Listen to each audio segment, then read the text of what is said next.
मिले हुए थे। तो ऐसी सिचुएशन में जब फर्स्ट एंग्लो सिख वॉर हुआ तो सिख आर्मी को हर जगह हार का सामना करना पड़ा। ये वॉर दिसंबर 1845 में शुरू होकर मार्च 1846 में ट्रीटी ऑफ लाहौर के साथ खत्म।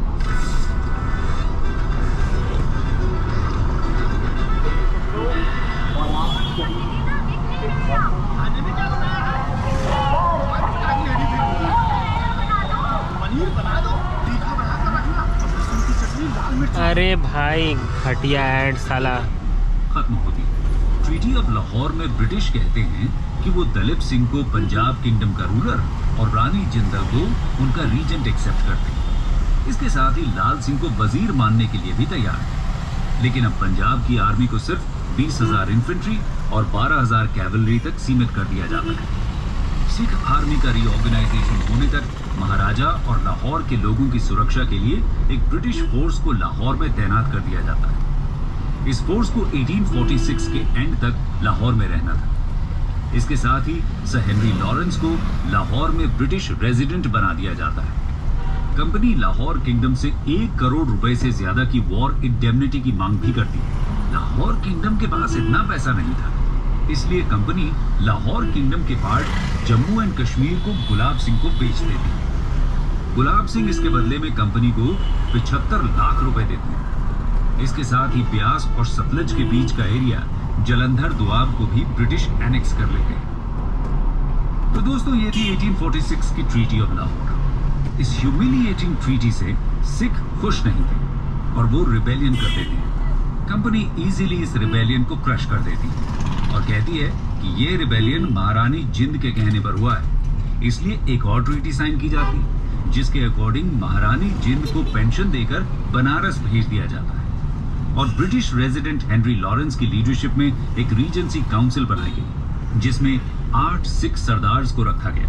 कहा गया कि अब से ये रीजेंसी काउंसिल महाराजा दलीप सिंह के रीजेंट के रूप में काम करेगी। ये थी ट्रीटी ऑफ भैरोवाल जो हुई थी दिसंबर 1846 में। इस ट्रीटी के हिसाब से जो ब्रिटिश ट्रूप्स 1846 के एंड में लाहौर से विड्रॉ करने वाले थे उन्हें अब तब तक लाहौर में ही रहना था जब तक कि दलीप सिंह माइनर, और इसके बदले में पंजाब को कंपनी को हर साल 22 लाख रुपए भी देने होंगे। दोस्तों, इस ट्रीटी के बाद यह साफ हो गया कि पंजाब की रियल पावर अब ब्रिटिश रेजिडेंट के हाथ में आ चुकी है और पंजाब अब सिर्फ एक वैसल स्टेट बन गया है।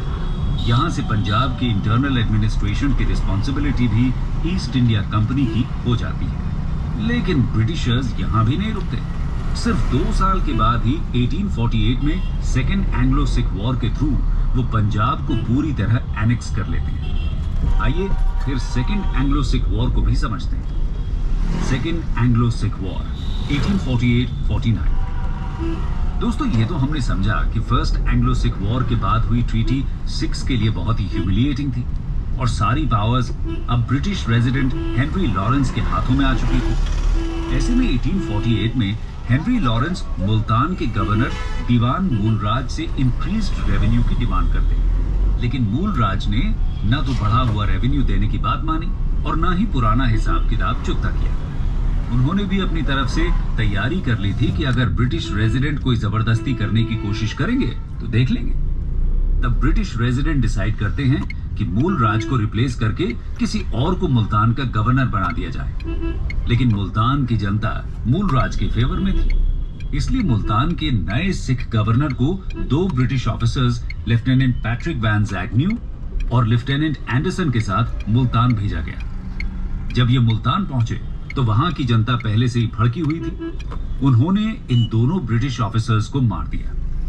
फर्स्ट एंग्लो सिख वॉर की ह्यूमिलिएशन से परेशान पंजाब के लोगों को मूलराज में अपना नया लीडर मिल गया और जल्दी ही सिख ट्रूप्स ने भी मूलराज को ज्वाइन कर लिया और पंजाब में एक ओपन रिबेलियन की शुरुआत हो गई। उस समय गवर्नर जनरल थे लॉर्ड डलहौजी।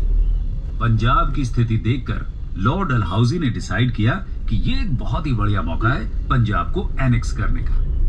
उन्होंने पंजाब पर अटैक कर दिया और इस तरह सेकेंड एंग्लो सिख वॉर की शुरुआत हो गई। इस वॉर के दौरान कुछ इंपॉर्टेंट बैटल्स हुई थी, जैसे कि battle of Ramnagar, battle of Chillianwala और बैटल ऑफ गुजरात। ये वॉर 1849 में एंड हुआ और सिख आर्मी को सरेंडर करना पड़ा। पंजाब को एनेक्स कर लिया गया और अब पंजाब भी ब्रिटिश कंपनी की एक टेरिटरी बन गया। दोस्तों, पंजाब के एनेक्सेशन के लिए कहा जाता है कि the annexation of Punjab was no annexation, it was a sacred breach of trust. ऐसा इसलिए क्योंकि 1846 की ट्रीटी में भैरोवाल के बाद से ब्रिटिश रेजिडेंट ही सही मायने में पंजाब को रूल कर रहे थे। सभी सिविल और एडमिनिस्ट्रेटिव पावर्स उनके ही हाथों में थी। महाराजा दलीप सिंह तो माइनर थे और उनका सिर्फ नाम ही यूज हो रहा था। रिबेलियन सिख आर्मी ने किया था, न कि महाराजा या उनकी रीजेंसी काउंसिल ने। और महाराजा का रीजेंट होने के नाते ये ब्रिटिश रेजिडेंट की ड्यूटी थी कि वो मूलराज और सिख आर्मी के रिबेलियन को सप्रेस करे।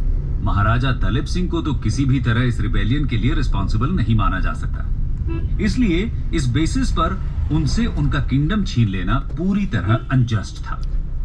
कंक्लूजन। तो दोस्तों, हमने देखा कि कैसे ब्रिटिश कंपनी ने अपने फायदे के लिए पहले सिंध और फिर पंजाब दोनों से ही फ्रेंडली रिलेशंस बनाए, और इसके बाद जब उन्हें सही मौका मिला तब इस फ्रेंडशिप को भूलकर उन्होंने इन्हें एनेक्स कर लिया।